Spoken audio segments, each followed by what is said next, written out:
This video I'm going to call the Austrian Mannlicher Model M95 Rifle System. As you can see, I have different variations of it here, and I'm going to kind of go over each one. But we'll start with the basic M95 rifle. This is the original configuration used in World War I. It's got the long barrel. I don't know exactly the barrel length. Straight pull system, and it is the 8x50 rim caliber. Was the original caliber for these guns. And basically the older ones, it's the same gun, same model.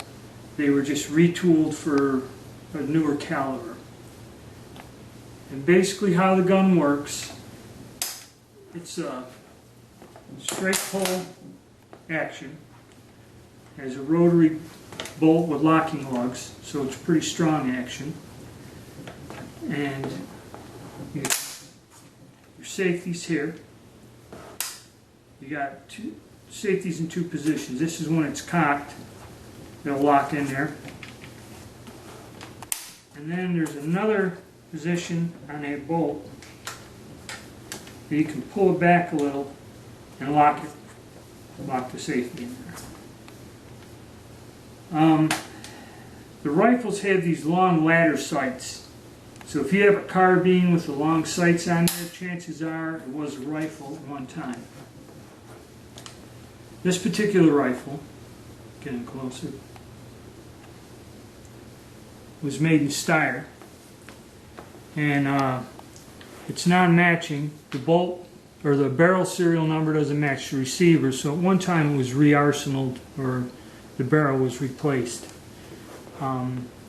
This gun was probably used during the war, and afterwards they could have ended up anywhere. I heard large lots of these in this caliber unmodified, without the S modification, were sent to Spain and used in the Civil War, or they could have ended up anywhere until I bought it. Could have been any place. It's about a 100-year-old gun. Now to load it, you got 5 rounds on a block, and it only goes one way. There's a little latch there. What you do is to press it down into here until you hear it click, and then you just slam it home. There's a little button down here in the trigger guard, and if you hit that, it'll kick the clip up. And so that's basically the long rifle version. This one's unmodified in the original caliber, which the difference is that's the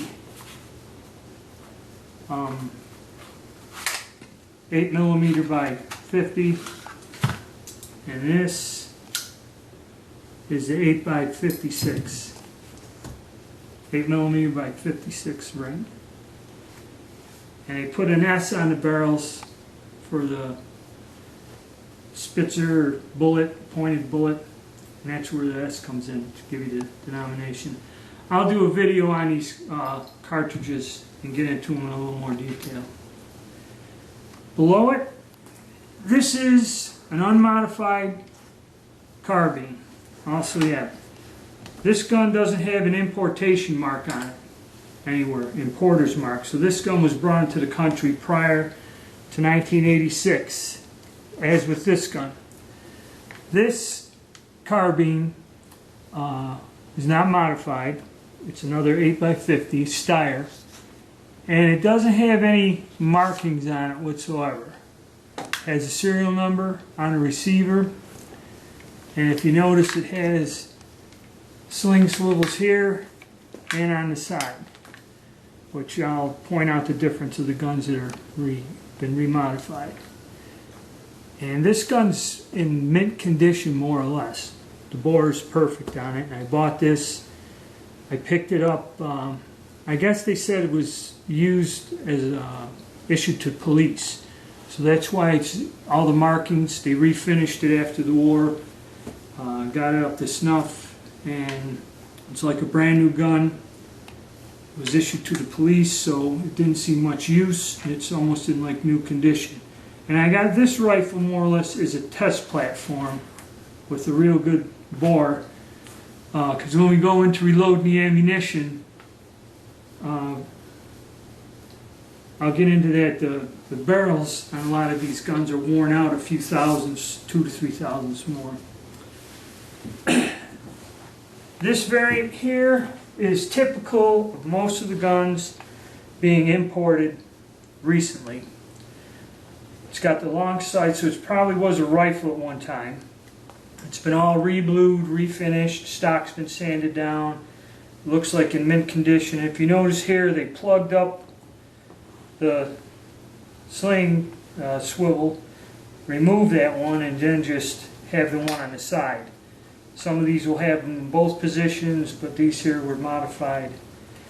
And this also has the S stamped on the barrel, which means it's been rechambered for the newer ammunition. This gun's typical of what's being imported, and what I'm going to do is try to get some ammunition made to where we can get some accuracy out of this better than what most people have been getting. And it's difficult because the bore is worn.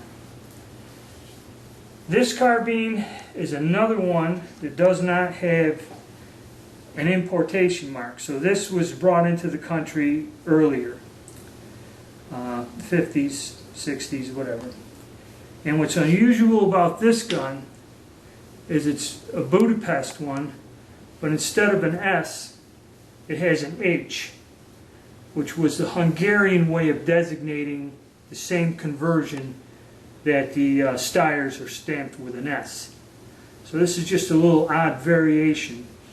And also this one has a unit or some sort of marking from someone, arsenal or serial number, where it was issued again. I guess they used these guns up until the 50s in different places.